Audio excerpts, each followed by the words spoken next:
The summer festival had been going for 3 hours when Desmond Brooks made the mistake of stepping into the middle of the town square. He hadn't planned on it. He'd come back to Meadow Ridge to fix a few things around his grandmother's house, let his daughter run barefoot through the grass for a few days, and leave before anyone had time to notice him. That was the plan. Simple, clean, safe. But Nolan Vexler had other ideas. "Look who it is," Nolan said loud enough for the whole square to hear, lifting his glass of lemonade like a toast. "Desmond Brooks came back after all that big city talk, and what do you have to show for it? A toolbox and a kid." The laughter that followed was quiet, the polite, uncomfortable kind, but it landed hard. Desmond's jaw tightened. He said nothing. And then she walked out of the crowd. Rosalie Grant. Older, steadier, more certain of herself than he remembered. She stopped 2 feet in front of him, looked him in the eye, and said it like it was the most natural thing in the world. "You thought I forgot, didn't you?" She tilted her head. "I turned 30 this year, Desmond." The whole square went still. If you want to find out what happens next, Whether Desmond stays or runs, make sure you subscribe and hit the bell so you never miss a story like this one. Desmond Brooks was 32 years old, and he was tired in the way that had nothing to do with sleep. It wasn't the kind of tired that a good night's rest could fix. It was the kind that settled into a man's shoulders after years of holding everything up alone. The bills, the school pickups, the broken appliances, the quiet dinners where the only voice at the table belonged to a 7-year-old girl asking if they could get a dog someday. It was the kind of tired that came from spending so long being responsible that a man forgot what it felt like to want something just for himself. He worked as a repair technician for a mid-sized freight company in Lakeport, a city that never slept but never quite felt alive either. He was good at the job, better than good. He could diagnose a mechanical fault by sound alone, strip and rebuild a conveyor system in half the time the manual suggested, and keep a fleet of aging equipment running well past its warranty. His supervisor trusted him. His coworkers respected him. None of them really knew him. After the relationship with Leora's mother fell apart quietly without drama, like a machine running out of fuel, Desmond had made a decision.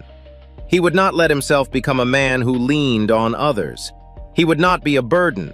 He would provide, protect, and stay standing no matter what. For 4 years he had kept that promise to himself. It had cost him more than he ever admitted. Leora was 7 now, small for her age, with her father's serious eyes and her own private sense of humor that ambushed him at unexpected moments. She was the best thing in his life, and the reason he second-guessed every single choice he made. He loved her in the fierce, wordless way that made a man simultaneously braver and more afraid than he had ever been.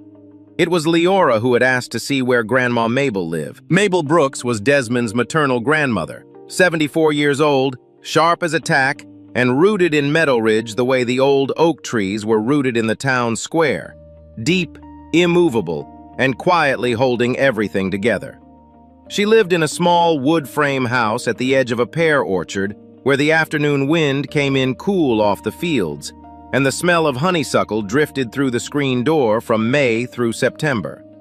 The porch swing creaked. The kitchen always smelled like something baking. It was the kind of house that made a person feel against all logic that things were going to be all right. A small camera mounted above the chicken coop door blinked its red light steadily. Mabel had installed it 2 summers ago after a fox got into the hens, and she'd kept it running ever since out of habit and a low-level suspicion of the world that Desmond had always privately admired. Desmond had not been back in nearly 3 years. He told himself it was the distance. It was the work schedule. It was Leora's school year. These were all true, but they were not the whole truth. The whole truth was that Meadow Ridge had a way of making him feel like the boy he used to be before he learned to keep his needs small and his expectations smaller. Coming back meant feeling things he'd gotten good at not feeling. But Leora had asked, and he couldn't say no to that. They arrived on a Thursday morning in early July. The truck loaded with a bag of tools, 2 suitcases, and a box of groceries Desmond had packed so Mabel wouldn't have to. The town looked the same as it always had, unhurried and green, and a little worn at the edges like a favorite book that had been read many times over. Children rode bikes along the main road. The diner on the corner had a new sign, but the same handwritten specials board in the window. The air smelled like cut grass and warm asphalt, and something sweet from the bakery 2 blocks over. The summer festival had been Mabel's idea, or at least she'd framed it that way. "You can't come to Meadow Ridge in July and not go to the town festival," she'd said over the phone in the tone that meant it wasn't a suggestion. So on Saturday morning, Desmond found himself standing at the edge of a sunlit town square, strung with fabric banners and folding tables covered in checkered cloth, watching his daughter chase a group of kids she'd never met toward a row of lawn games like she'd known them her whole life. He let himself breathe for the first time in months. It was at the lemonade stand that he first saw her, or rather, first saw the back of her head. The dark hair pulled up in a loose knot, the confident set of her shoulders as she handed a jar of something amber-colored to an older woman and laughed at something the woman said. Something in his chest shifted before he even knew why. Then she turned around. Rosalie Grant had grown up into exactly the person she'd always threatened to become. She was running a small agricultural processing workshop on the south side of town, restoring the Meadow Ridge brand of pear preserves and local honey that had once been the village's quiet pride. She moved through the festival like someone who belonged there, stopping to talk to everyone, remembering names, laughing easily. She looked like a woman who had decided exactly who she was and was entirely comfortable with the answer. Desmond had not felt that way in a very long time. He almost turned and walked the other way. He nearly made it. He didn't make it 3 steps before Mabel caught his arm. "She's been asking about you," his grandmother said, not even pretending to look at anything other than Rosalie across the square. "Don't you dare walk away from this festival like you walked away from everything else." Desmond opened his mouth to say something reasonable and measured, but Mabel had already let go of his arm and drifted toward a group of women near the pie table, leaving him standing alone in the middle of the crowd with nowhere to be and no good excuse to leave. That was when Nolan Vexler found him. Nolan was the kind of man who wore his wealth like a second shirt, always visible, never subtle. He owned the largest tract of farmland east of town, had recently sold half of it to a development company, and had spent the past year making it quietly known that he believed Meadow Ridge's future lay in tourism rather than agriculture. He was 50-something, silver-haired, and possessed of the particular confidence that comes from never having had to apologize for anything. "Desmond Brooks," he said, appearing at Desmond's left shoulder with a glass of mint lemonade and a smile that didn't reach his eyes. "I heard you were back. Didn't think you'd actually show up to the festival, though. Figured you'd be too busy." He paused, letting the next part land cleanly. "How's city life treating you? Big plans work out the way you hoped?" Desmond kept his face still. "Good to see you, Nolan. You know I always admired your ambition." Nolan continued loud enough that the 2 couples nearest to them could hear without trying. "Leaving Meadow Ridge at 18 with all those ideas. And then life happens, right? No shame in it. Single father, working man coming home for the summer." He shook his head with practiced sympathy. "Sometimes the road just circles back." The laughter from the nearest table was soft, barely there, the kind of sound people made when they weren't sure if something was funny or cruel and decided to cover their bases. Desmond felt it land in the center of his chest like a stone dropped in still water. He was about to say something quiet and final and walk away when the crowd shifted. Rosalie moved through it like she knew exactly where she was going, which she did.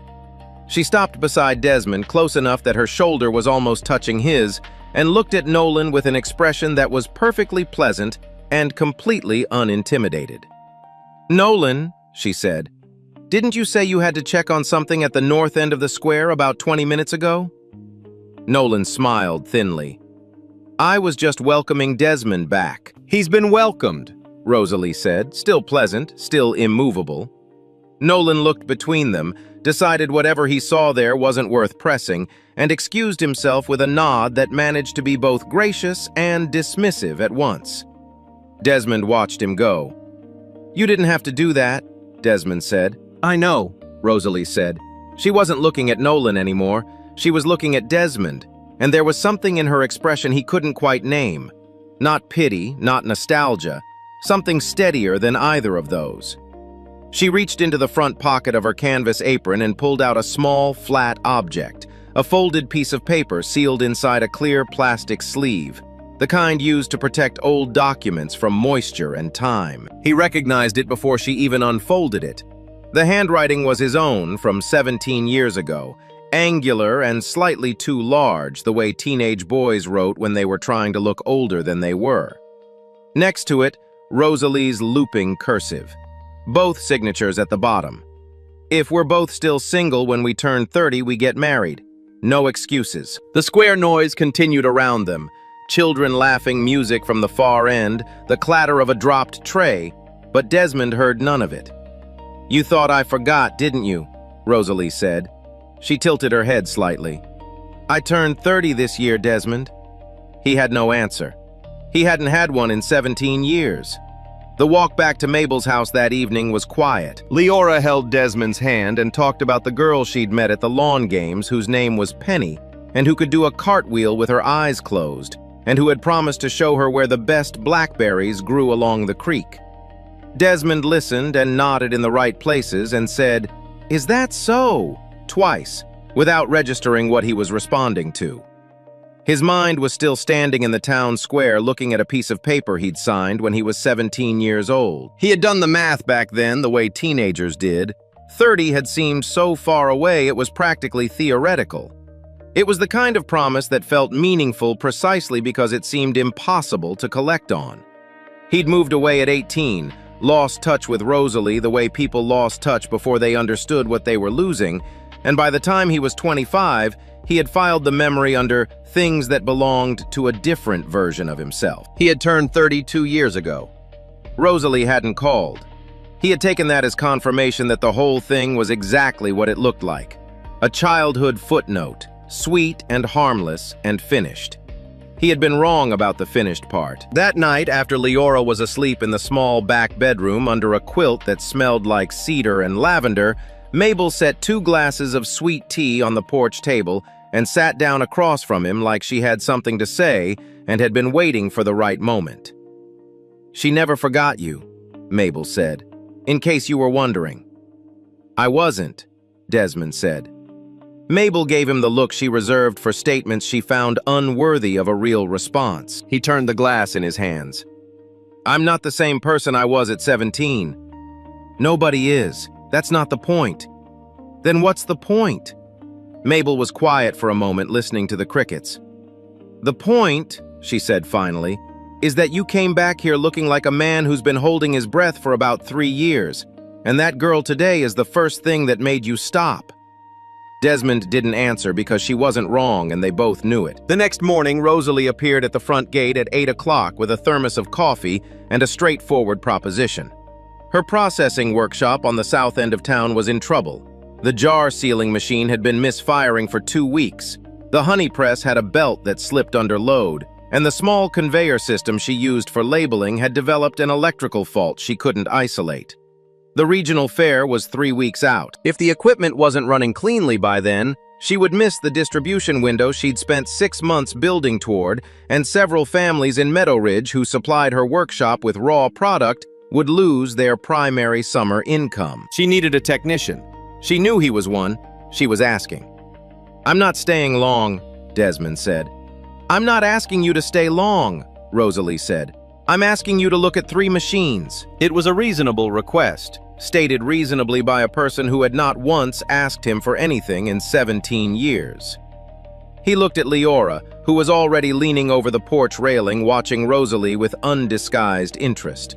He looked at Mabel, who was studying the middle distance with the elaborate innocence of someone who had absolutely not planned any of this. He picked up his coffee. "Show me the equipment," he said. He told himself it was just the machines. 3 pieces of equipment a week at most, and then he and Leora would head back to Lakeport. He told himself that the decision had nothing to do with the way Rosalie had stood beside him in the town square without being asked. He was almost convincing. The workshop smelled like warm wood beeswax and something faintly sweet that Desmond eventually identified as the pear preserves cooling in their jars along the back shelf. It was a converted barn, low ceiling, good light through the side windows, the kind of space that had been worked in for decades and showed it honestly. Tools hung on pegboards in an order that made sense. The floor was clean. Everything had a place. He liked it immediately, which surprised him. The sealing machine was the simplest problem. A worn cam follower causing irregular pressure on the lid press, fixable with a replacement part and 2 hours of work. The honey press belt was more stubborn. The original had been installed slightly off-center, causing uneven wear, and the fix required him to fabricate a small shim from a piece of flat stock he found in Rosalie's spare parts bin. The conveyor electrical fault took the better part of a day to isolate a corroded connection inside a junction box that had been painted over at some point and never properly inspected. By the end of the third day, all 3 machines were running. He should have left on the 4th. He didn't, and he told himself it was because the conveyor needed a final calibration run under load, which was true. He told himself it was because Mabel's porch gutters needed clearing before the summer storms came through, which was also true. He did not tell himself the real reason, which was that somewhere between the 2nd day and the 3rd, the workshop had stopped feeling like a job and started feeling like somewhere he wanted to be. It happened gradually in the way that the most disorienting things always did. Rosalie worked alongside him without hovering. She asked precise questions and remembered the answers. When he explained why the cam follower had failed, she listened with the focused attention of someone who actually wanted to understand the mechanism, not just have it fixed. She made decisions about her operation quickly and without second-guessing herself. And she had a habit when something went right, of exhaling slowly through her nose like she was filing the success away carefully rather than celebrating it. Between tasks, there was conversation. The easy, unhurried kind that Desmond had almost forgotten was possible. She told him about the 3 years it had taken to revive the Meadow Ridge Preserves label, the farmers she'd had to convince one by one the single bad harvest season that had nearly ended the whole project before it found its footing. He told her about Lakeport, about the freight company, about the particular satisfaction of keeping a machine running past the point everyone else had written it off. Leora came to the workshop every afternoon after spending the morning with Mabel. She appointed herself official taste tester for the preserve batches, a role Rosalie granted with complete seriousness. By the end of the first week, Leora was following Rosalie around the workshop asking questions about bees and pear varieties, and whether honey could go bad. And Rosalie was answering every single one of them with the same patience she gave to her equipment. Watching them together did something complicated to Desmond's chest that he chose not to examine too closely. But beneath the warmth of those days, the fear was always there. Quiet and persistent, like a fault line running just below a smooth surface. He could feel the pull of Meadow Ridge getting stronger, and it scared him in proportion. Every evening when he sat on Mabel's porch and felt something close to peace, a voice in the back of his mind ran the numbers. His savings, the cost of Leora's school supplies in the fall, the job waiting for him in Lakeport that paid steadily and predictably, the risk of starting over in a town of 1,200 people with no guaranteed income and a 7-year-old depending on him to make the right call. He thought about what it would mean if things went wrong, not just financially, but for Leora. She had already begun to attach herself to Rosalie in the quiet, tentative way that children attach themselves to people who were kind to them. If Desmond allowed this to become something and then it fell apart, his daughter would carry that too. He had made enough mistakes that Leora paid interest on. And there was the other thing, the thing he would not say out loud even to himself. He was afraid that people in Meadow Ridge still saw him as the boy who had left with ambitions he couldn't cash. That coming back, staying, building something here would always be shadowed by that story. That no matter what he built, Nolan Vexler's voice would be there in the background, framing it as retreat. He kept these fears to himself. He calibrated machines. He shared meals. He watched his daughter laugh. He stayed another week. It was Rosalie's supplier, a quiet older farmer named Gerald Hutchins, who first mentioned the land offers. He came by the workshop on a Tuesday morning with 2 crates of early pears and a troubled expression, and while Rosalie signed his delivery sheet, he told her that he'd received a second letter from Vexler Properties, higher number this time with a deadline attached. 3 other families on his road had already accepted. He wasn't sure what he was going to do. After Gerald left, Rosalie stood at the workbench for a long moment without speaking. "How many letters has he sent out?" Desmond asked. "Enough," she said. "He's been buying up parcels along the South Fields for 8 months. Quiet at first. Now he's not bothering to be quiet." She set the delivery sheet down. "If he gets the land south of the creek, the workshop loses its supply buffer. I can't run the operation on what the North farms alone produce. He knows that." Desmond understood then that the regional fair wasn't just a business milestone. It was the argument Rosalie needed to make to the town, to the suppliers, to anyone wavering that the workshop was viable and worth protecting. That Meadow Ridge had something worth keeping. Nolan made his move 4 days later. He came to the workshop himself, which told Desmond everything about how confident he was.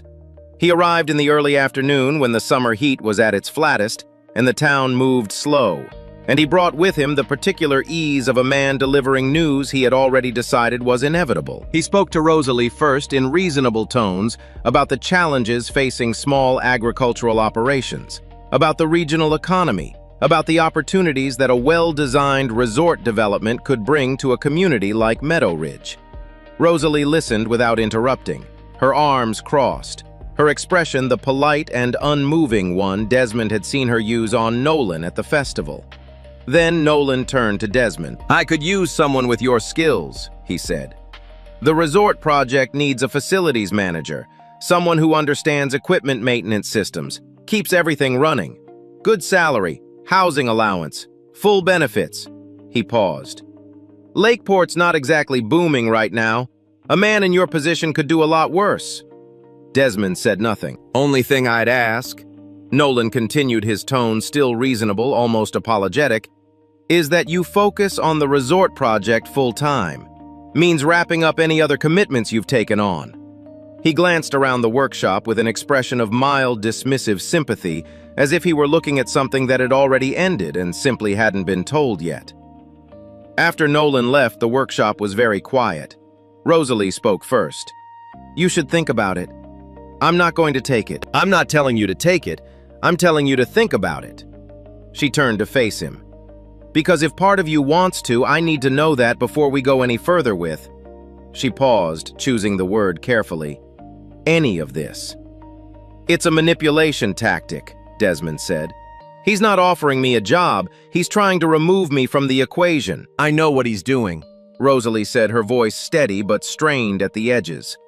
"I also know that offer has things in it you actually need. Stability, income, benefits for Leora." She held his gaze. "I'm not going to pretend I didn't see you do the math in your head the second he said housing allowance." Desmond looked away. "I don't need you to be a hero," Rosalie said quietly. "I've been running this place without one for 3 years. What I need to know is whether you actually believe that what people build together slowly, honestly, without a guaranteed outcome is worth something. Or whether that's just something you tell yourself sounds good." She wasn't angry. That was the thing that made it harder. She was asking him a real question and expecting a real answer, and Desmond didn't have one that he trusted yet. He left the workshop that evening without resolving anything. He drove Leora back to Mabel's house, helped her wash up, and sat on the porch long after she fell asleep, staring at the pear orchard in the dark, listening to the summer insects, and trying to figure out if he was a man who stayed or a man who calculated his way to leaving every single time. He did not yet know the answer. The argument happened 2 days later, and it was the honest kind, the kind where both people said things they meant, and neither of them felt good about it afterward. It started small. Desmond had been quiet since Nolan's visit, working in the workshop without his usual focus, and Rosalie had been watching him the way she watched a machine she suspected was running on borrowed time. When she finally asked him directly what he was thinking, he told her. He said that love and memory didn't pay rent. That sentiment didn't buy school supplies or cover a doctor's visit or put food on the table when the harvest was bad or the equipment broke down at the wrong time. He said that he had a daughter who depended on him to make practical choices, not romantic ones, and that staying in Meadow Ridge on the hope that a small workshop and an old promise added up to a future was not a practical choice. Rosalie listened to all of it without interrupting. Then she said, "You've spent 4 years making sure you never need anyone, and you've gotten very good at calling that responsibility." Desmond felt it land. "That's not fair," he said. "I know it's not," she said. "I'm saying it anyway because I think you need to hear it from someone who isn't afraid of you walking out." She kept her voice level. "I understand what you carry. I'm not asking you to stop carrying it. I'm asking whether you've considered that Leora might need to see her father choose something for himself just once, not because it's safe, but because it's true." Desmond had no answer for that either. He left the workshop and walked back to Mabel's house through the afternoon heat, and for 2 days he was polite and distant with Rosalie in the way that was worse than arguing. Meanwhile, Nolan moved on 2 fronts simultaneously. He filed a complaint with the county health office, alleging that the workshop's food processing area did not meet current sanitation standards, a claim that was thin, but enough to trigger an inspection notice 3 days before the regional fair. The inspector who arrived was professional and thorough, and ultimately found nothing disqualifying, but the process consumed an entire day that Rosalie needed for production. And the notice had already circulated through town by the time the inspection cleared. 2 of her smaller suppliers, spooked by the uncertainty, told Rosalie they were reconsidering their agreements. One had already taken a meeting with Nolan's representative about selling his parcel. Then came the letter to Mabel. It arrived on a Thursday afternoon. A formal offer, fair market value plus 15% for the house and the pear orchard. Mabel set it on the kitchen table and said nothing, but Desmond saw her hands smooth the envelope twice before she left the room. The house had been in the family for 40 years. The orchard had been planted by his grandfather. The idea that it had a price attached to it now that someone had decided it was available made something harden in Desmond's chest. He was sitting on the porch that evening, the letter on the table beside him, trying to think clearly through the anger, when Leora came out in her pajamas and climbed into the chair beside him. "Dad," she said. "Yeah." "You smile more here." He looked at her. She was picking at a loose thread on her sleeve with the focused nonchalance of someone delivering important information they didn't want to make a big deal of. "In Lakeport, you mostly look like you're thinking about something hard," she continued. "Here you look like you're just—" she considered the word, "here." Desmond was quiet for a long time. He thought about the freight company in Lakeport, the fluorescent lights, the commute the evenings that blurred into each other.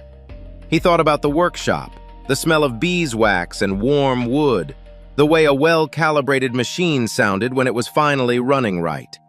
He thought about his daughter at 7 years old telling him he smiled more. He picked up Mabel's letter, looked at it for a moment, and set it face down on the table. "Go to bed," he said quietly.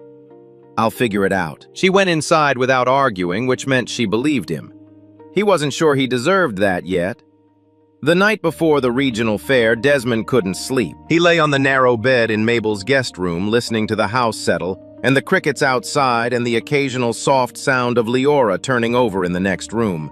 And somewhere around midnight, he gave up on sleep entirely and went out to the porch with a glass of water and the particular restlessness of a man who had almost made a decision but hadn't quite crossed the line. He had been thinking in the slow and careful way he thought about things that mattered, about what Rosalie had said, about what Leora had said, about the letter on the kitchen table and the orchard his grandfather had planted, and the workshop that smelled like beeswax, and the 3 machines he had fixed that were now running better than they had in years.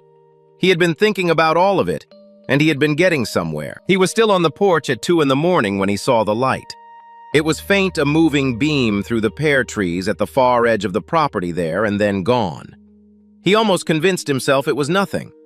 Then he heard the sound, not loud, not close, but unmistakably mechanical. A latch. A door. He was moving before he finished the thought. By the time he got to the workshop, whoever had been there was gone. The side door was standing open. Inside, the damage was immediate and visible. The conveyor belt had been pulled from its track, and the drive motor housing cracked open. The honey press belt, the one he had carefully shimmed and aligned, had been cut cleanly near the pulley. 3 shelving units of sealed preserve jars ready for the fair had been pulled forward. At least 40 jars had fallen and shattered on the concrete floor. The cold storage door at the back stood open, and the temperature inside had risen enough to compromise the inventory that remained. Desmond stood in the middle of it for a long moment. Then he called Rosalie. She arrived in 12 minutes, still in her jacket over her pajamas, and she stood in the doorway and looked at what was left of 3 weeks of preparation and said nothing for a very long time. When she finally spoke, her voice was controlled in the way that meant she was holding something much larger than control underneath it. "How bad?" she asked. "The machines I can work with," Desmond said carefully. "The inventory loss is significant." She nodded, slowly absorbing it. By the time 2 of her suppliers showed up, Gerald Hutchins and a younger farmer named Brett Calloway, both called by Rosalie Nolan, had already arrived in the town square with the news. Desmond didn't hear it directly. He heard it from Gerald, who came back from the square with a tight expression and wouldn't quite meet Desmond's eyes. Nolan had told people that Desmond was the only one who knew the workshop's systems well enough to disable them precisely.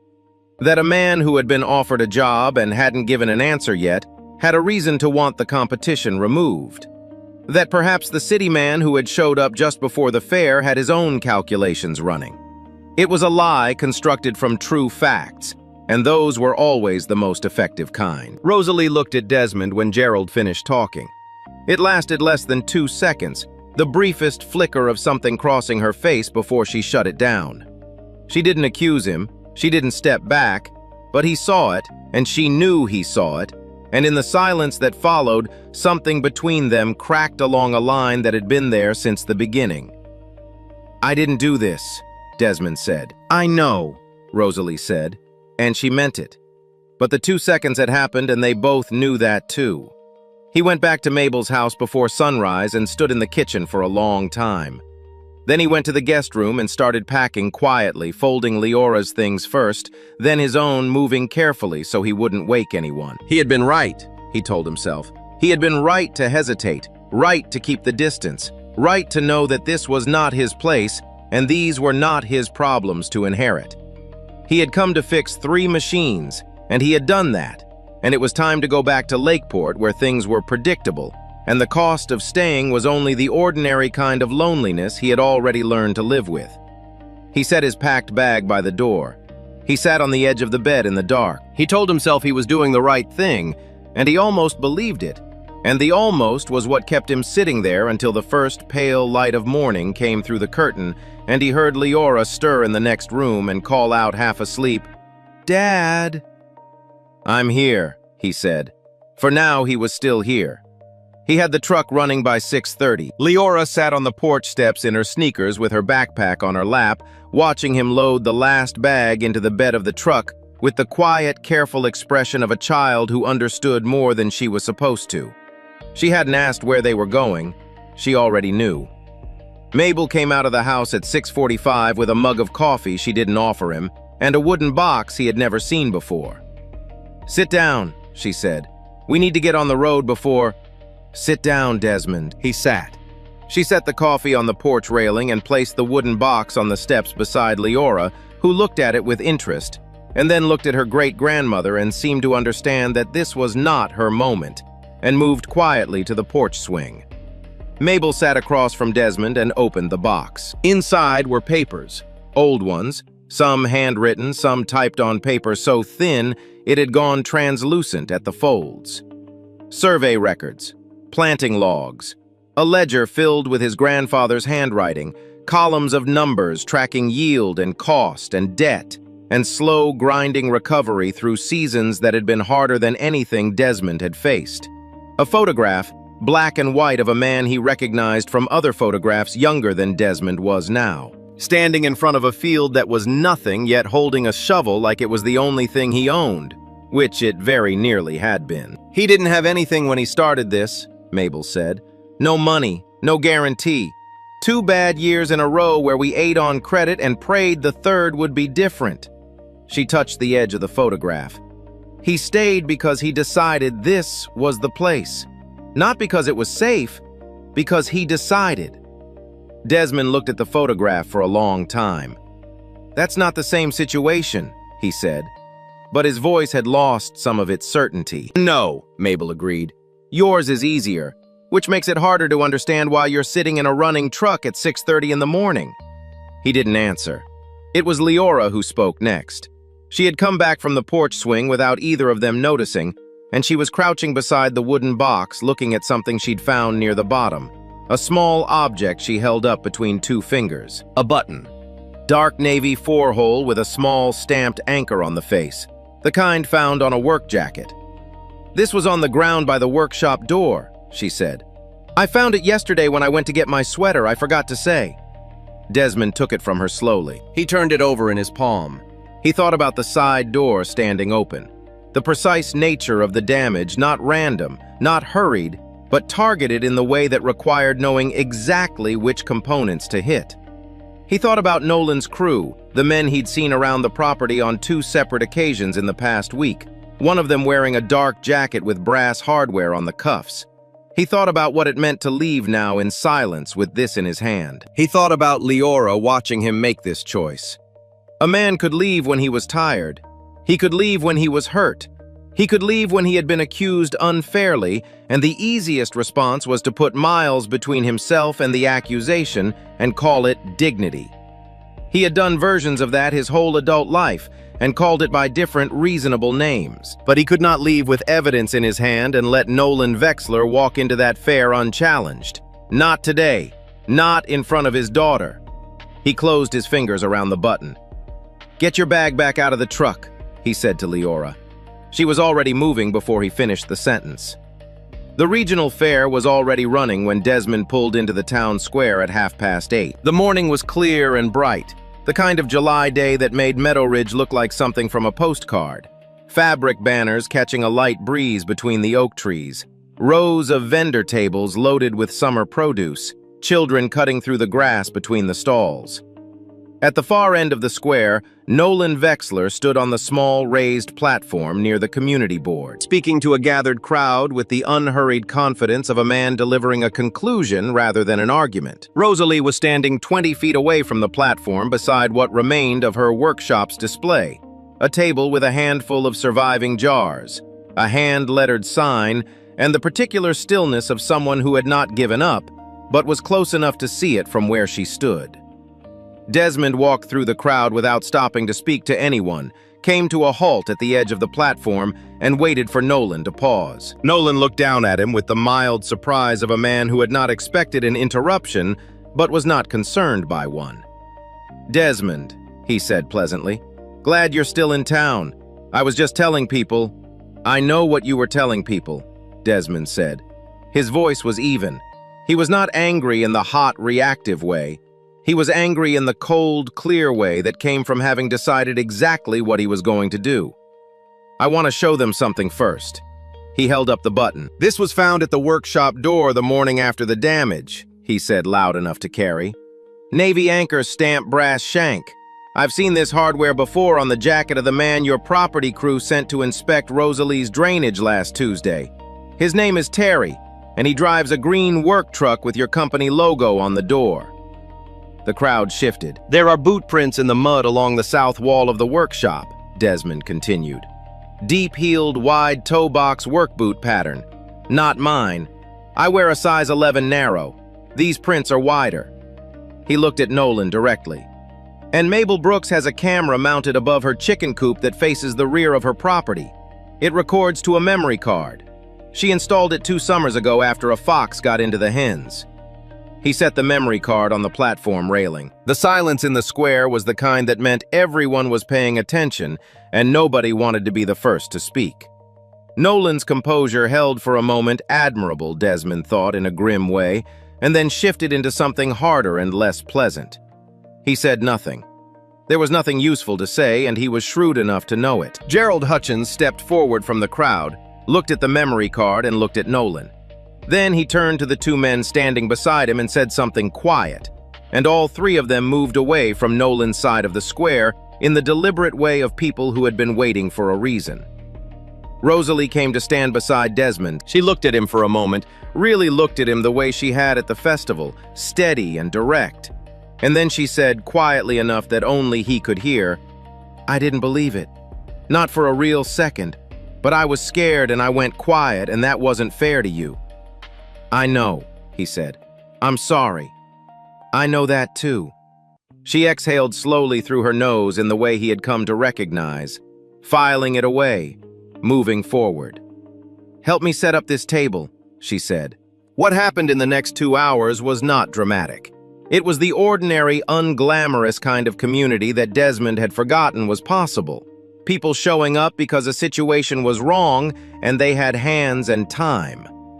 Brett Calloway went back to his truck and came back with 2 crates of backup inventory he'd held aside. Gerald Hutchins drove to the workshop and returned with the portable honey press that Desmond had repaired as a secondary unit the previous week. 4 women from the north end of town arrived with folding tables and a generator. A teenager Desmond didn't know turned out to be competent with basic wiring and helped him rig a temporary conveyor from a parts bin in Gerald's truck bed. By 10 o'clock, the Meadow Ridge Summer Preserves table was running. It was not what Rosalie had planned. The display was smaller, the inventory reduced, the setup improvised in ways that would have bothered her under other circumstances. But the jars were good. The pear preserves clear and golden, the honey deep amber, and the story of the morning had moved through the fair the way stories moved through small towns, fast and complete, and people came to the table with the particular intention of people making a point by spending their money. A regional distributor named Carl Whitfield, who Rosalie had been hoping to meet formally at the fair for 3 months, found her at the table at 11 and stayed for 40 minutes. He left with 6 sample jars and a follow-up appointment. Desmond watched this from the side of the table, his hands in his pockets, and felt something settle in his chest that he hadn't felt in a very long time. Not happiness exactly, something quieter and more durable than happiness. The feeling of being in the right place, doing the right thing with the right people around him. He looked at Leora, who was helping Rosalie label jars, with the focused seriousness of someone doing important work. He looked at the workshop supply chain Gerald had pulled together in 2 hours. He looked at Meadow Ridge, the oak trees and the fabric banners and the worn storefronts and the people who had shown up this morning without being asked. And he thought about his grandfather standing in an empty field with a shovel, deciding. He knew what he was going to do. After the fair, when the tables had been folded and the banners taken down, and the square returned to its ordinary summer quiet, Desmond found Rosalie sitting on the tailgate of Gerald's truck, eating a piece of cornbread someone had pressed into her hand 2 hours ago and forgotten about. He sat beside her. For a while, neither of them said anything, which was comfortable in the way that silences between people who had been through something together were comfortable. "I'm not going back to Lakeport," he said. Rosalie looked at him, not surprised, not performing unsurprise, just looking. "There's a need here," he said. "Half the farms in this county are running equipment that's 10, 15 years past its service window. Nobody local does precision repair work. They wait 6 weeks for a contractor from the city and pay twice what it should cost." He turned the button over in his fingers, the navy one with the anchor stamp, before setting it on the truck bed between them. "I want to open a small shop. Agricultural repair equipment modification. Maybe some training for younger guys who want to learn the trade. I'd call it Brooks Field Works." Rosalie was quiet for a moment. "That's a good name," she said. "I thought so. You've thought this through." "I've been thinking it through for 2 weeks," he said. "I was just waiting until I was sure I wasn't doing it for the wrong reasons." She looked at him with the directness that he had come to understand was simply how she looked at things she took seriously. "And now you're sure?" "I'm sure I want to stay," he said. "I'm sure Leora is happier here than she's been in 2 years. I'm sure Mabel shouldn't be alone in that house. I'm sure there's real work to do, and I'm the right person to do it." He paused. "I'm sure about you. I've been sure about you longer than I've been willing to admit." Rosalie set down the cornbread. "I meant what I said at the festival," she said carefully. I don't want you here because of the promise. The promise was made by two teenagers who thought 30 was practically fictional. I know, Desmond said. I'm not here because of the promise. He reached into his jacket pocket and set the small wooden box on the truck bed between them. Mabel's box, the one that had held his grandfather's papers and photograph. He had asked Mabel if he could borrow it earlier that week before the fair, before he knew exactly how the day would go, because he had decided, and he wanted something solid to put the decision in. Inside the box was a ring, simple yellow gold, modest and clean. He had driven to the jewelry counter at the hardware store in the next town while Rosalie was running production and Leora was with Mabel, and he had bought the best one they had in his price range, which was not extravagant but was honest and would last. Rosalie looked at it for a long time without speaking. I'm not asking because of a deadline, Desmond said. I'm asking because I spent 2 weeks trying to talk myself out of this and couldn't, and I figure that's about as certain as I'm capable of being. Rosalie picked up the ring, turned it in the evening light. I told you at the festival I turned 30 this year, she said, a small private smile. But I don't want you to marry me because of that. I know, he said. I'm asking you to choose me the same way I'm choosing you, not because of a promise, because of everything that came after it. She looked at him for a long moment, steady, direct, certain in the way she was certain about things she had thought through completely. Yes, she said, simply without performance.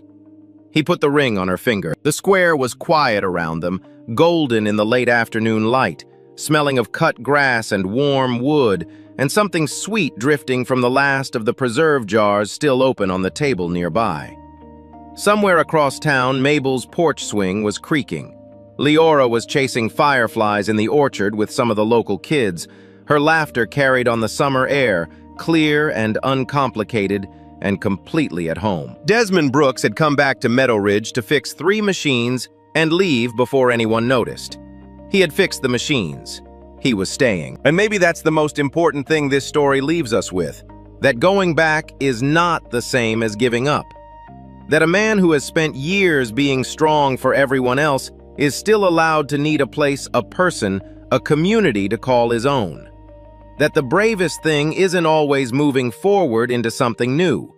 Sometimes it's standing still long enough to realize you're already exactly where you belong. If Desmond's story moved you, if it reminded you of someone you know or something you've been carrying, share it with someone who needs to hear it today.